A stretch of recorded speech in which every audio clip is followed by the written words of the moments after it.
Agora eu queria chamar um outro companheiro aqui, o Henrique, que está aqui, que no mês passado ele lançou o livro aqui, Respeita as Pretas. Vamos lá, Henrique, dá o recado aí, meu irmão.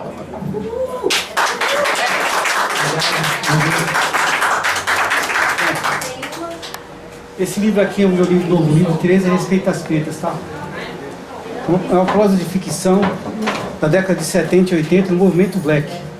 Então é um livro bastante, muito musical, com textos musicais, é referência do movimento Black dessa década de 70 e 80 até o hip hop na década de 80 e 90, tá? Vou ler um trechinho aqui que eu acho interessante para vocês aqui.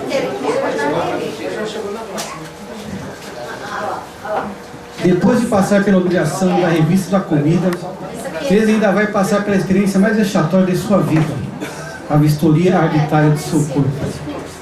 Depois de Teresa ser intimada a tirar toda a roupa, a agente carcerária, com um olhar hostil, pede ela para baixar algumas vezes de frente e de costas, e também para tossir, uma afronta desnecessária.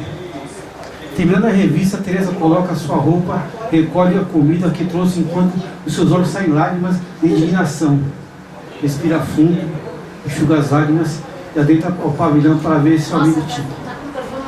Enquanto Teresa, enfim, entrava no pavilhão, pensava como ressocializar qualquer pessoa com esse tratamento completamente desumano. O Estado que deveria ser responsável pela garantia dos direitos humanos, na verdade, o maior violador dos direitos, Estado de merda. É isso aí. Obrigado.